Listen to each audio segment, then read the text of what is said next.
오늘 코인 시장에서 터진 뉴스 3가지 들고 왔어요. 25년 징역받은 FTX 사기꾼이 감옥에서 또 재심을 신청했는데요. 트럼프가 사면은 없다고 못 박았어요. 그리고 로빈후드가 주식을 코인처럼 24시간 거래할 수 있는 자체 블록체인을 만들었어요. 마지막으로 유튜브왕 미스터비스트가 금융계에 뛰어들면서 크립토 시장에 10억 팔로워가 몰려올 수도 있어요. 오빠 언니들 오늘 내용 진짜 중요하니까 끝까지 봐주세요. 하나씩 자세히 파볼게요. 2월 11일 오늘의 코인 정보 5코정이에요. 첫 번째 뉴스.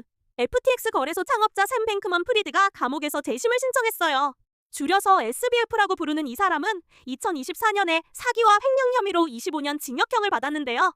이번에 그의 어머니 바바라 프리드가 대신 35페이지짜리 문서를 뉴욕 법원에 제출했어요.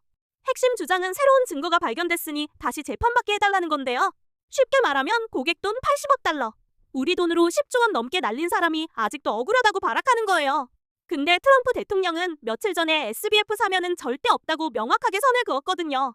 지난 11월 항소심에서도 판사 3명이 만장일치로 그의 주장을 전부 퇴짜놨어요. SBF는 SNS에서 FTX가 실제로 파산한 게 아니었다고 계속 주장하는데요. 판사들은 그게 핵심이 아니라고 봤어요. 진짜 문제는 고객이 맡긴 돈을 몰래 빼서 자기 투자회사 알라메다 리서치에 갖다 쓴 거예요. 이건 명백한 횡령이고 사기죠. 재심받을 가능성은 거의 제로에 가까워요. 오빠 언니들 이 사건에서 교훈을 얻으셔야 해요. 코인 거래소 고를 때 미국 SEC나 한국금융위원회 같은 규제기관에서 제대로 감독받는 곳인지 반드시 확인하세요. 아무리 유명해도 규제 없으면 터졌을 때 돈 못 찾아요. 다음 뉴스 가볼게요. 두 번째 뉴스. 미국 대형 증권 앱 로빈후드가 자체 블록체인을 공개했어요. 이름은 로빈후드 체인이고요. 아직 테스트넷 단계지만 정식 출시되면 금융시장에 엄청난 변화가 올 거예요. 이 체인은 이더리움의 레이어인 아비트럼 기반으로 만들어졌어요. 핵심 기능은 토큰화된 주식과 ETF를 24시간 내내 쉬지 않고 거래할 수 있게 해주는 거예요. 유럽에서는 이미 2,000개 넘는 주식 토큰이 이 방식으로 거래되고 있고요. 거래량도 빠르게 늘어나는 중이에요. 쉽게 말하면 애플이나 테슬라 같은 주식을 비트코인처럼 언제든지 마음껏 사고 팔 수 있다는 거예요. 새벽 3시에도 거래돼요. 심지어 명절에도 쉬지 않고 거래돼요. 솔직히 이건 금융 역사상 엄청난 전환점이에요. 지금까지 주식은 장이 열릴 때만 거래됐잖아요. 뉴욕 증시 기준으로 하루 6시간 반밖에 안 되거든요. 한국 코스피도 마찬가지예요. 근데 이제 코인처럼 365일 24시간 쉬지 않고 돌아가는 시대가 열리는 거예요. 전통 금융과 크립토의 경계가 무너지기 시작했어요.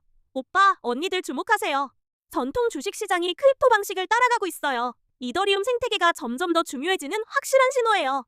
아비트럼 같은 레이어에도 관심 가져보세요. 마지막 뉴스 가볼게요. 마지막 뉴스. 세계 최대 유튜버 미스터비스트가 드디어 금융계에 뛰어들었어요. 그가 미국의 네오뱅크 스텝을 인수했는데요. 스텝은 젠지 세대. 그러니까 1990년대 후반에서 2010년대 초반에 태어난 세대를 위한 금융앱이에요. 10대 후반부터 20대 중반 사이의 젊은이들이 주 고객층이죠. 비트코인 강세론자로 유명한 톰 리의 투자회사 비트마인이 미스터비스트 회사에 2억 달러를 투자했어요. 톰 리는 홍콩 컨센서스 행사에서 미스터비스트가 젠지 세대의 찰스 슈왑이 될 거라고 말했어요.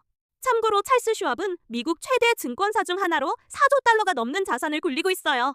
쉽게 말하면 유튜브에서 구독자 3억 명, 인스타그램이랑 다른 플랫폼을 합치면 총 팔로워 10억 명이 넘는 최강 인플루언서가 금융 서비스를 직접 시작하는 거예요. 여기서 핵심이 있어요. 스텝이라는 앱은 암호화폐 거래 기능도 이미 지원하고 있어요. 미스터비스트가 본격적으로 크립토를 밀기 시작하면 어떻게 될까요? 그의 열성적인 10대, 20대 팬들이 대거 코인 시장에 들어올 수 있어요. 솔직히 저는 이게 장기적으로 엄청난 호재라고 봐요. 지금 당장 가격이 오르진 않겠지만요. 젠지 세대가 코인에 본격적으로 관심 갖기 시작하면 시장 판도 자체가 완전히 달라질 거예요. 오늘 핵심만 정리해볼게요. 첫째, FTX 사기꾼 SBF가 감옥에서 또 재심 신청했는데 받아들여질 가능성은 거의 없어요. 트럼프 대통령도 사면 없다고 명확히 못 박았고요. 거래소 선택할 때 규제받는 곳인지 반드시 확인하세요. 둘째, 로빈후드가 자체 블록체인을 만들어서 주식을 24시간 거래하는 시대가 열리고 있어요.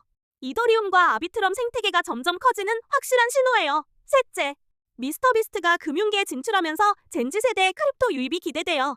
장기적으로 굉장히 긍정적인 신호예요. 오빠 언니들, 오늘 3가지 뉴스 중에서 제일 중요한 건 로빈후드 블록체인이에요. 전통 주식과 크립토의 경계가 무너지기 시작했거든요. 앞으로도 이 흐름을 계속 주목해주세요. 오늘 영상이 도움됐다면 구독과 좋아요를 꾹 눌러주세요. 알림 설정도 해두시면 새로운 영상을 바로 받아보실 수 있어요. 코인 정보는 역시 오코정.